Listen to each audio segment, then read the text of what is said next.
I didn't realize how quickly trust can rot until I watched it happen in my own home, inch by inch, like a slow leak under the floorboards. You don't hear it at first. You just start noticing the way the boards feel softer under your feet. That's how it felt with my cousin Mark. Quiet shifts, tiny cracks, small things that didn't add up until suddenly they did. And by then, the damage was already spreading. I work early mornings at a small neighborhood grocery store. Nothing fancy. It's a steady routine. Wake up before sunrise, grab coffee from the bodega downstairs, and walk the 6 blocks to work. My days aren't wild, but I like them predictable. When Mark asked if he could crash with me for a couple weeks after breaking up with his girlfriend, I didn't think twice. We grew up together, shared a bunk bed as kids, and even now in our 30s, he was still the closest thing I had to a brother. At first, it felt almost nostalgic having him around. He helped carry groceries inside, made dumb jokes, kept the apartment from feeling so empty. But it didn't take long before small things started rubbing me the wrong way. He'd borrow my tools without asking. He'd eat leftovers I specifically labeled.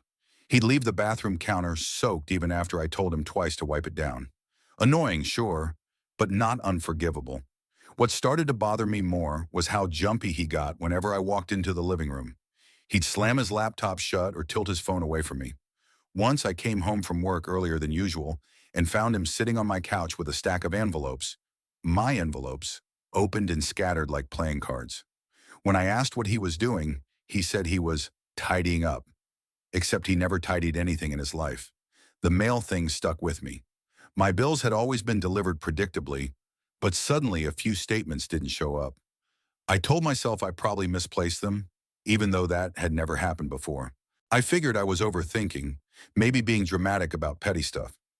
Then came the night I overheard him whispering on the phone. I wasn't trying to snoop. I just wanted water. I stepped into the hallway and heard him, voice low but urgent. No, he won't find out. I told you, just a little longer. It's already done. Relax. It hit me in the gut, but I still tried to give him the benefit of the doubt. Maybe it was about his ex. Maybe he was being dramatic. Maybe it had nothing to do with me. I didn't want to be the paranoid cousin who thought everyone was out to get him. But the unease didn't go away. It kept creeping back, stronger each day. A week later, I found his jacket draped over the dining chair. When I moved it, something fell out of the pocket, a key envelope from my credit union. My name printed clearly on the front. It had never been opened, but it also never should have been in his pocket. My stomach dropped. It wasn't missing mail. It wasn't paranoia. Something was happening behind my back, and Mark was in the center of it. That night he came home late and acted like nothing had changed.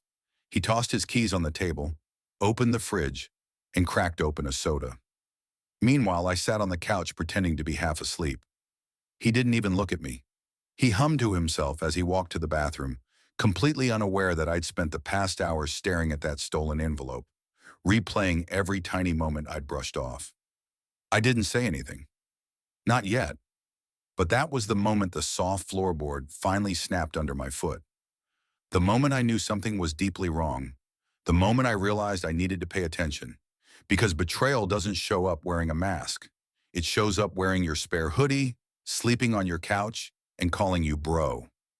The next morning I woke up before my alarm. My body felt tight, like every muscle was bracing for something. I made coffee, sat at the kitchen table, and stared at the stolen credit union envelope. My name on the front, his fingerprints all over the back. Mark stumbled out of the bedroom around 9, hair messed up, shirt twisted like he'd slept in a dryer. He mumbled morning and went straight for the cereal. I watched him pour half the box into a bowl without even glancing at me. I wanted to confront him right there, but I forced myself to stay quiet. I needed to understand the whole picture before I made any move. So instead, I asked casually, "Hey, you seen any of my mail lately? Think a few things got lost." He didn't blink. "Nah, man. Probably the post office screwing up again." Then he changed the subject so fast it was basically a dodge. "You working late today?" That set off a new alarm. He'd never cared about my schedule before. At work, I couldn't focus. Bagging groceries felt mechanical, like my hands were working on autopilot while my mind ran in circles. I kept imagining worst-case scenarios: identity theft, loans in my name, accounts drained. Every scenario felt ridiculous until I remembered he already stole one envelope, and he'd been acting shady for weeks. My break finally came, and I used it to call my credit union. I told them I wanted to check recent activity. The woman on the phone put me on a brief hold, then came back sounding confused. "Sir, it looks like you recently requested changes to your contact information?" My throat tightened. "What changes?" "Your mailing address and phone number were updated 10 days ago." I felt my hands go cold. "Updated to what?" She read off an address I didn't recognize and a phone number that definitely wasn't mine. When I asked who made the request, she said it was submitted online with verified personal details. Details only someone close to me would know. When she finished reading, I just sat there, staring at the break room wall. Beige paint, smudged fingerprints, a poster about washing hands. Everything looked normal, but I felt like I was vibrating. By the time my shift ended, I had a knot of dread sitting in my stomach. I took the long way home, trying to rehearse what I'd say to him. But when I got to the apartment, Mark was already there, on the couch, laptop open, laughing at some video, like his world was perfectly intact. I walked inside, kicked off my shoes, and asked, "Mark, did you mess with my bank stuff?" I expected panic, stammering, denial. Instead, he gave this half smirk and shook his head. "Dude, what are you talking about? Why would I touch your accounts?" Something about his face, relaxed, confident, almost amused, made my skin crawl. I realized then that he wasn't nervous because he thought I had no proof. He thought I'd never get any. The betrayal hit in waves. Not just the money part, but the fact that he was capable of doing this to me. Me, the cousin who let him stay rent-free, fed him, trusted him. I didn't push harder. I just said, "Okay," and walked to my room. But behind my calm expression, something snapped cleanly into place. This wasn't everyday tension. This wasn't petty disrespect. This was deliberate, calculated, and he thought I was too soft or too stupid to see it. I sat on the edge of my bed, staring at the wall, breathing slow through my nose. For the first time in weeks, my thoughts weren't swirling. They were sharp. I knew exactly what I needed to do. I was done tolerating it. I didn't sleep much that night, but for the first time in weeks, the restlessness felt purposeful. I spent hours sitting at my small desk with a notebook open, planning out every step. If Mark wanted to play games with my identity, my money, and my trust, fine. But I wasn't going to stumble around blindly while he tore through my life. I needed evidence, timelines, records, and I needed them quietly. First thing in the morning before Mark woke up, I walked to the credit union in person. No phone call, no online access, just face-to-face with someone who could help.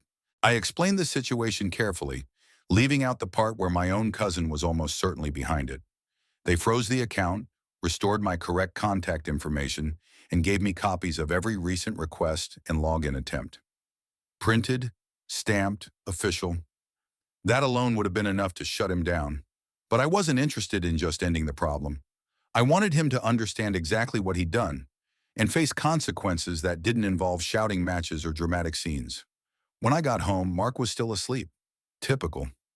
I slipped into my room and hid the paperwork inside an old shoebox. Then I checked my apartment Wi-Fi logs like I'd seen a neighbor do once when he thought someone was stealing his internet. Turns out the router kept a list of device names and timestamps. And there it was, Mark's old beat-up laptop logging into my banking site at 2 in the morning for several days straight. I screenshotted everything, emailed it to myself, then printed copies at the library down the street. Simple, quiet, undeniable. But I wasn't done. I needed him to expose himself, to show exactly what he was doing when he thought I wasn't watching. That night I took a risk. I told him I'd picked up an extra early shift the next morning and wouldn't be home until after lunch. He nodded without looking up from his phone, pretending to care. Perfect. The next morning, instead of going to work, I sat in my car down the block with a thermos of coffee and waited. It was cold and my legs cramped from sitting still too long, but I stayed put. Around 10, Mark stepped out of the building with a stack of envelopes under his arm. My envelopes. He didn't even try to hide them. He walked confidently like someone who didn't expect to get caught. I snapped photos from the car.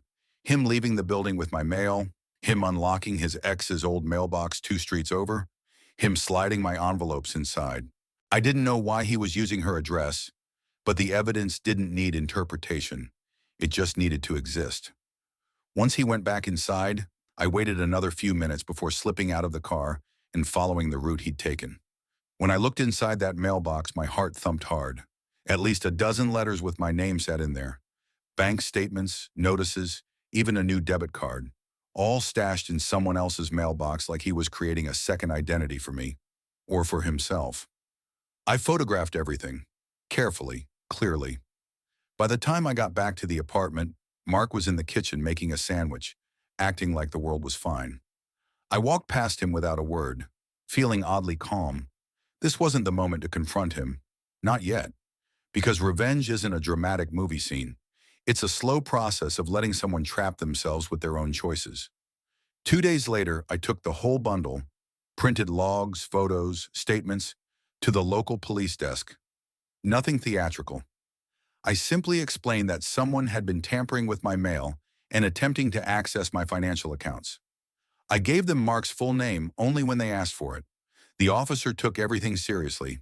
Mail theft is a federal offense, and identity tampering isn't something they brush off. He gave me a case number, explained next steps, and told me to keep any new suspicious mail aside. I walked out feeling lighter. Not triumphant, just steady. This was the kind of revenge that didn't require yelling or kicking anyone out. It just required patience and truth.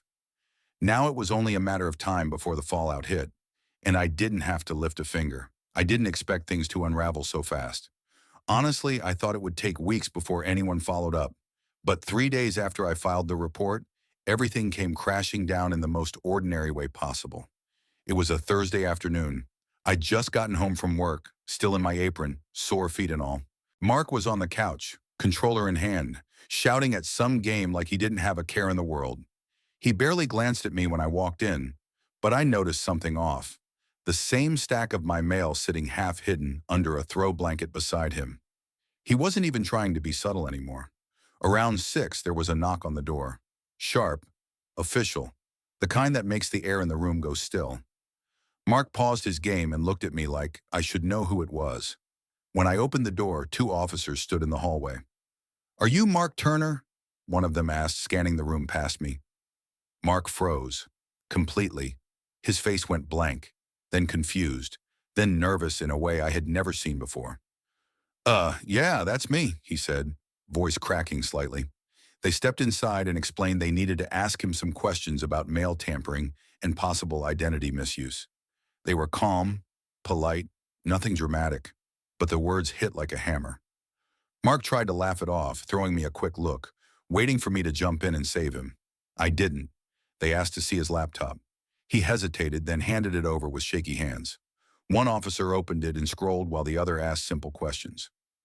Mark kept tripping over his answers.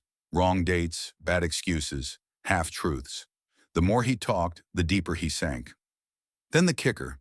They found screenshots in his downloads. Screenshots of my bank account login page. Screenshots of autofill attempts. Screenshots of my personal info. He'd even saved a draft of an email pretending to be me, trying to update contact details. He tried to explain it as a misunderstanding, something he did as a favor, but the officers weren't buying it. They asked him to come with them to give an official statement. He wasn't handcuffed, but he looked pale as he slipped on his shoes. Before leaving, one officer turned to me and said, "We'll keep you updated. If you receive any new suspicious mail, let us know." After they left, the apartment felt hollow, quiet in a way that wasn't peaceful, just empty. I sat on the couch, staring at the spot where Mark had been pacing, trying to talk his way out of the mess he created. He didn't come back that night, or the next. I got a short update by phone saying he'd been released while the case moved forward, but he was advised not to return to my address. Fine by me. I boxed up the few things he left behind, old clothes, chargers, random junk, and set the box by the door. He never came to get it. Over the next week, the stress slowly drained out of my body.